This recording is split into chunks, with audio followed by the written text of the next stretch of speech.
Pray with me. Pray with me.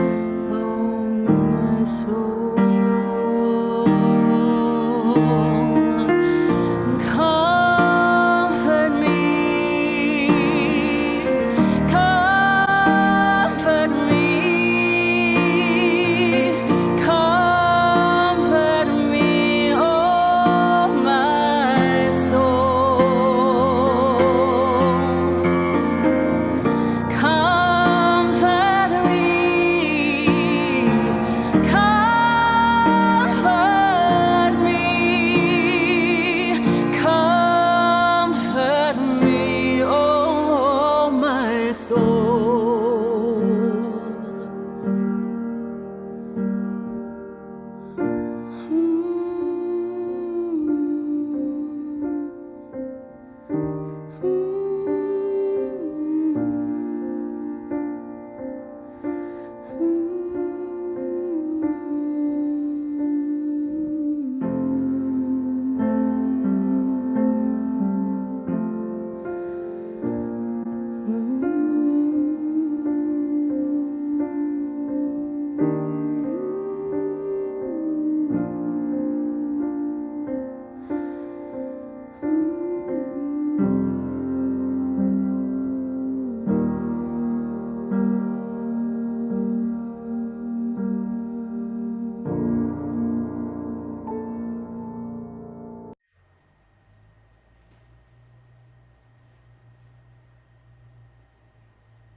This is my favorite weekend of the year, not because it is the equinox or Astara, but because it is the first weekend of the opening of the college basketball tournaments known as March Madness.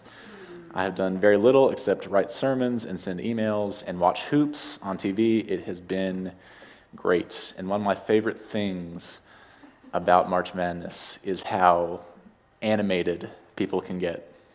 The shots in the crowd, the people reacting, and especially the coaches. I'm going to teach you two things to help you understand basketball if you don't know. One of the most important things is time management in a basketball game. And when you're a coach, you have two options to stop the game, give your team a break, give you a reset when things get out of hand. You can call a timeout, and the symbol for timeout is this: you make a T. But you have two options. You can call for a short timeout, a 30-second. For some reason, you touch your shoulders. I invite you, if you're here in the sanctuary at home, to touch your shoulders. It's kind of fun. And people do it very animatedly. They will. Or you can call a full timeout, which is where you make a big T with your whole body. All right? If you want to do that, you can do that too. But it's fun to think about when you need a timeout in this basketball game, you can call one. When I was in 7th grade, at the height of my basketball playing power, I was also reading in a sacred space, and I was reading a responsive reading. It was my job. I was very nervous to speak publicly. And I had practiced the words over and over and over, and I had them down. I could almost do it from memory. What I did not practice was the instructions for beforehand, telling people where to look for the words and how to respond and when they were supposed to respond. So what it ended up sounding like was a petrified little child saying very eloquent words very quietly and getting more and more red-faced because I had not told anyone how to respond. So it was me speaking to a crowd of hundreds of people, all of whom were completely silent when they were supposed to be saying words back with me. Looking back, I can still feel the shame.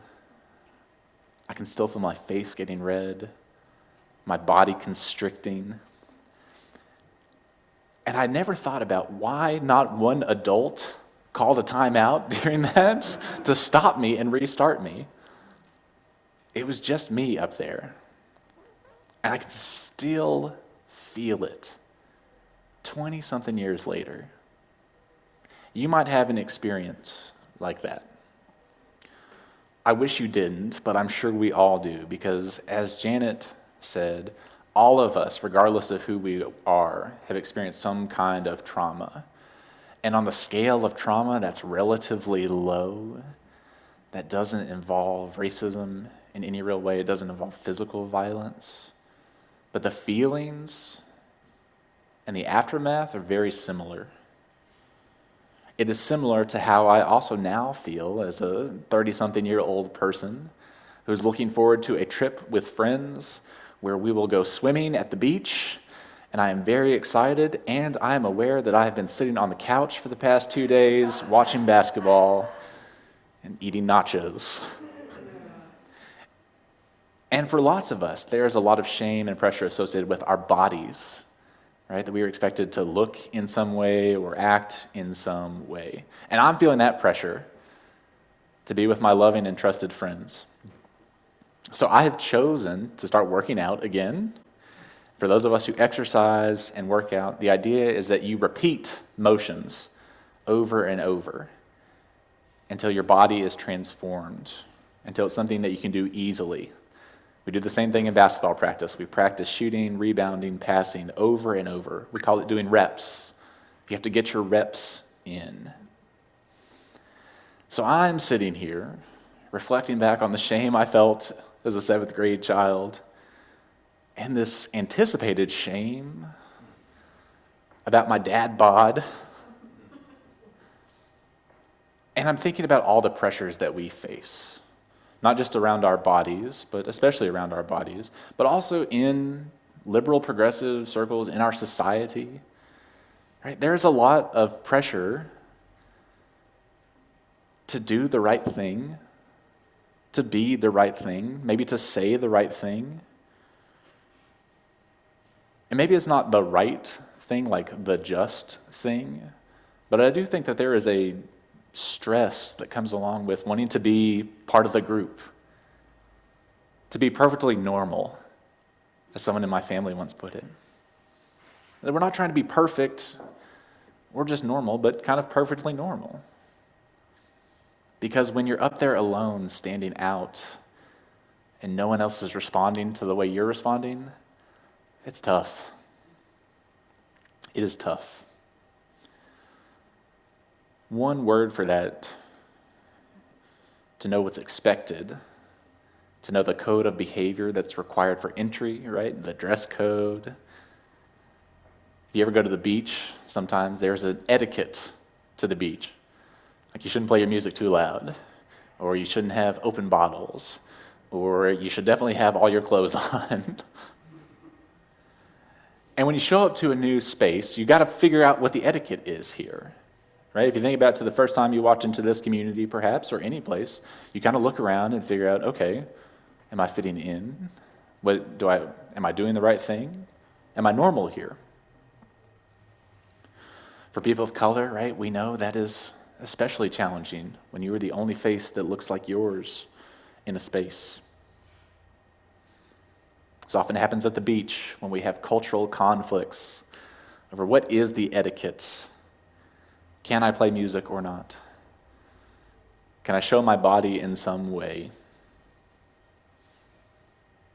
How do we fit in?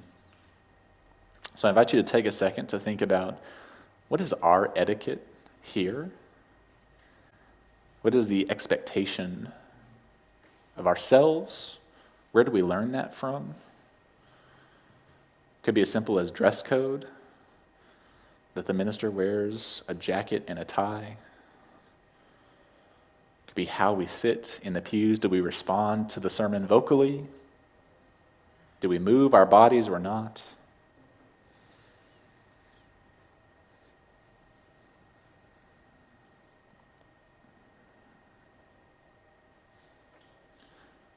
Resma Menakem makes a connection between the etiquette, the behavior and conduct of our Western world, and the desire to fit in and be normal. And he compares it to the Sufi tradition, the Islamic tradition of the Sufis, the mystical tradition that has a word called adab, and it means chivalry, etiquette. It's a code of conduct, it's behavior, it's being in right relationship is like how I think of it. Adab is about your own awareness of who you are and how you're interacting with the world.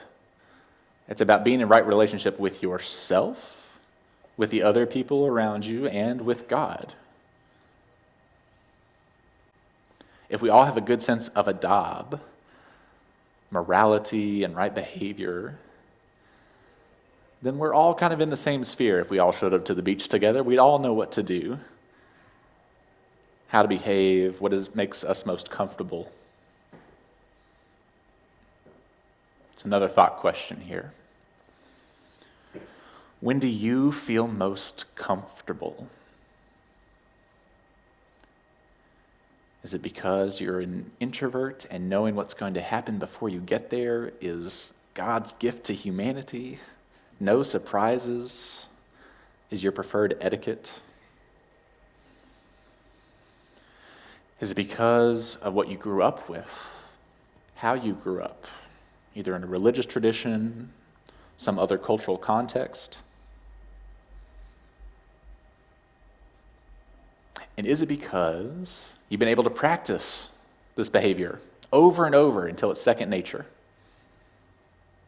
You know what to do when you walk through these doors. You know where to sit. I'm not going to ask you to raise your hands, but just think about it. Am I sitting in the space that I almost always sit every week? Second nature. You're getting your reps in. It comes naturally to you. And have you ever been to a party that you were invited to and you didn't know what the dress code was and you find out you were very underdressed? Yes, the shame. Oh, the shame. So depending on this situation, whether you are someone who's showed up to a party underdressed, you have showed up to a beach with different cultural contexts and you're not sure how to fit in, whether you are encountering some of the oppressions and systems in our society, these can actually be traumatizing events. They can change the way you behave, how you respond to similar situations in the future. And the whole idea behind Resmaa Menakem's theory and his embodiment work is that we are all traumatized in some way, even if we can't recall when. Like, I can think back to 7th grade, but it's not the thinking part that gets me. It's that feeling that my body remembers. It's the heat in my cheeks, the constriction in my chest. That is in my body, is where that trauma lives.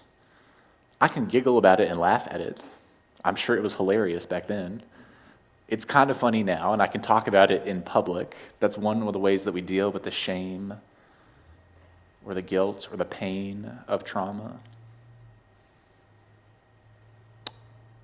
We can also learn from it. It's why I sometimes over-explain what we're about to do when we're doing rituals here in this congregation. How do we deal with what's in our body? And how do we prep our bodies to go into these new places, to the beach, maybe? How do we build a spiritual beach body? How do we get our reps in? I think it starts with awareness, this adab, this understanding of ourselves. So in Resmaa Menakem's work, his book, My Grandmother's Hands, that Janet referenced, I cannot recommend this book enough to anyone, to what he calls white bodies, bodies of culture, bodies of color. Law enforcement, I cannot recommend it enough. I've been working through it and reading some of the things, and it is incredible. He posits 3 things that we need for a spiritual beach body. Go with me on this. He says that we need thick but not tough skin. Thick but not tough skin. That we can take pushback, constructive criticism, but we don't put up a force field that can't be penetrated. That we have to hear people saying, you know, McKinley, you should really practice saying the introductions of what you're going to say and not just the words. Thick but not tough skin.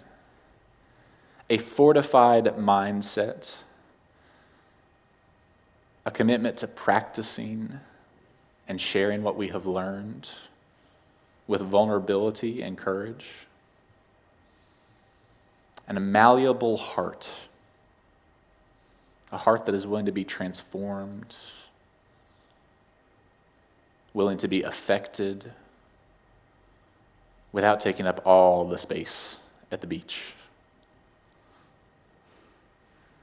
So I've been thinking about what are the reps that I need to practice, that we need to practice? What are the spiritual muscles that we might build?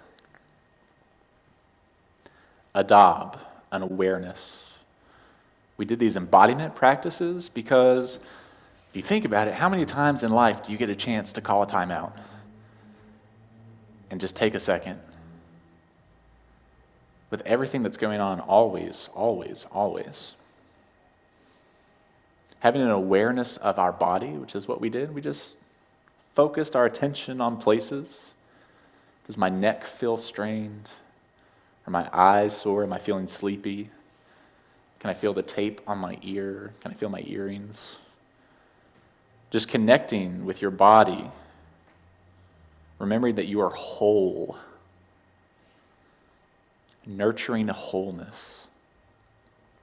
The practice of getting out of our head and into our body is one that's hard for me. I'm a thinker. I like to think through things. But getting into my body, remembering the feelings from 7th grade, it might sound silly, it might sound simple, it might sound not helpful. I get that. I feel that way often. And in committing to it and doing the reps, it is changing me. The ability to connect with my feelings, to say, what am I feeling? Am I feeling sad, angry, hopeful, hopeless? Am I anxious? Am I feeling hot? Am I sweating right now speaking to you? Connecting with our bodies makes us aware that adab of ourself, self with a capital S, right? That we're a whole person. We talk about the interdependent web of all existence. Friends, you are an interdependent web of existence between your body, your mind, your spirit, the nerves inside your hands, the neurons inside your brain, the cells and the energy that make up all of you. Having an awareness and connecting with that awareness, I think, is important. Being aware of our bodies also means being aware of what's happened to our bodies. As Janet said, everyone has experienced trauma regardless of who we are. That can be hard to hear because often what goes along with trauma is pain, shame, guilt. Language of brokenness is uncomfortable for some of us. It's language that Resma Menakem uses. It says, because people are often taught to think of things in the binary, I think we think of brokenness in that way. That you are either broken or not. And if you are broken in Western society, we throw you away. We're not great at fixing stuff. We're really great at buying things. But having non-binary thinking, of thinking of brokenness not as a binary, but more as a spectrum with like total brokenness, total depravity is what some of my colleagues would say, and total health, someone who's totally perfect. There are a million points in between, all of which have some level of brokenness and healing in them.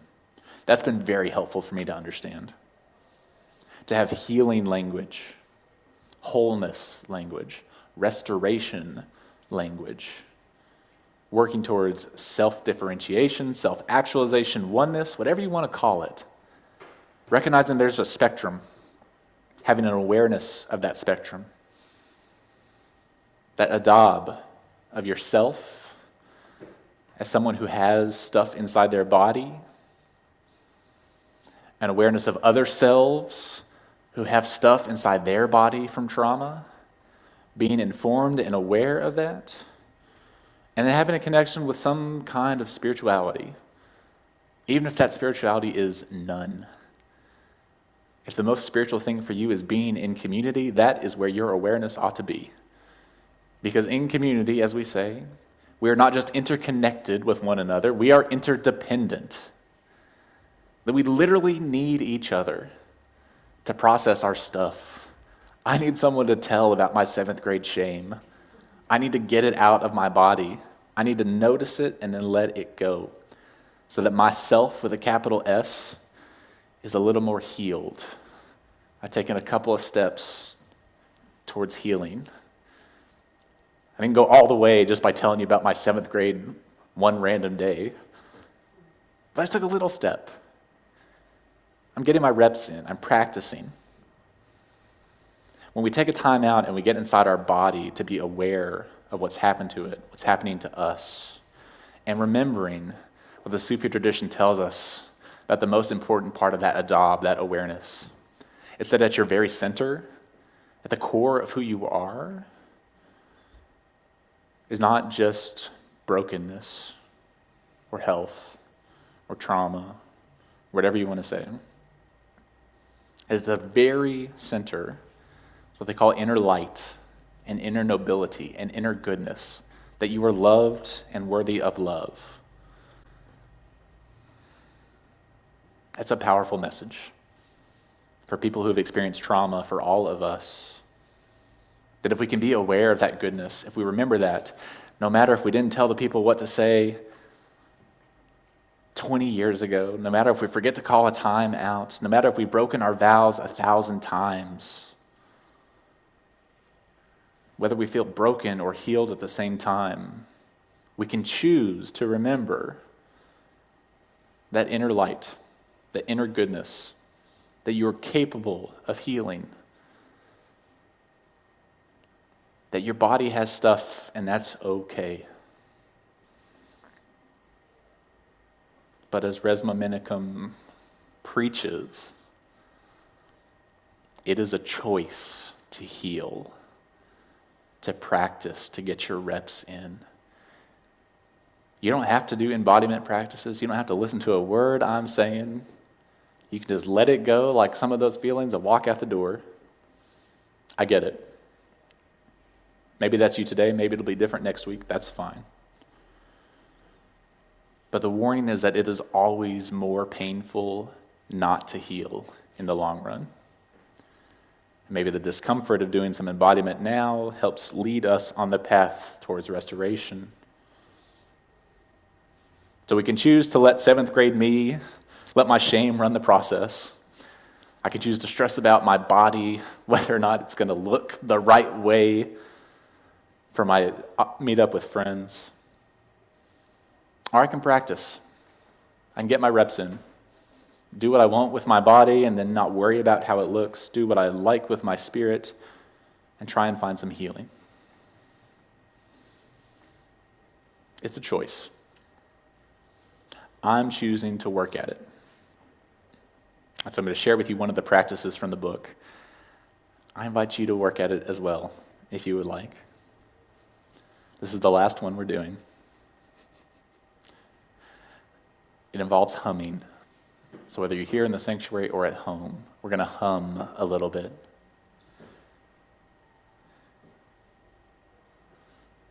So you can put a hand on your knee or in your lap if you're sitting, and put the other one on your belly. Low on your belly if you'd like, high on your belly. And I invite you to hum with me. It's going to be kind of low-pitched. The idea is that you will feel the hum in your belly, not in your throat or chest, but from the bottom of your belly. I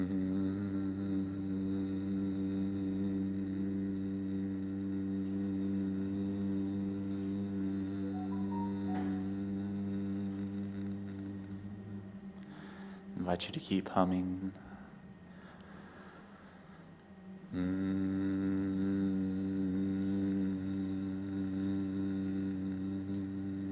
Feel it in your belly.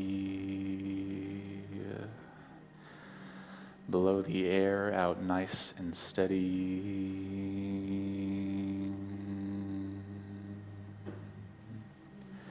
If you have to stop and breathe in, do so, and then return to the hum with each breath.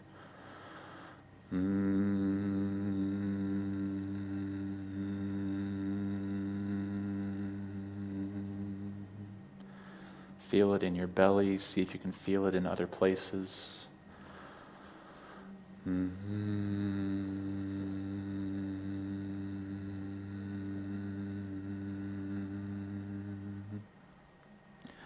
Just Just a few more seconds.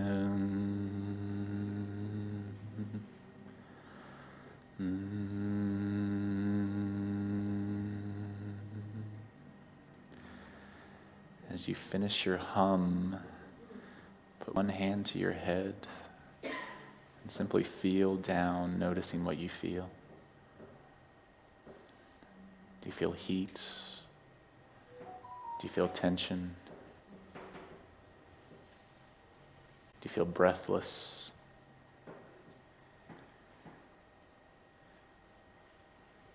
Do you feel silly? Do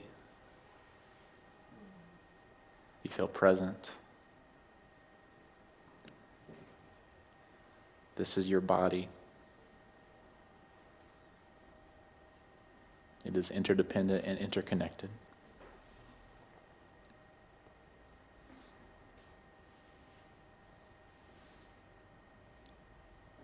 I invite you to take this practice with you if you would like. It's used in the course of Resma Menacem's work because he says we are all beings made of energy. When we synchronize our vibes, our vibrations, literally, we're more of a community. And it's hard to hate someone or disagree with someone that you are literally vibing with.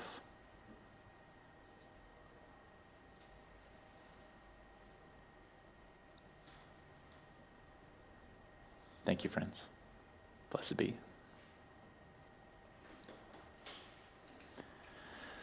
This is the time in our, thank you. This is the time in our service where we collect financial resources. So if you're here in the sanctuary, we have a plate that I'll put at the rear of the sanctuary. You can drop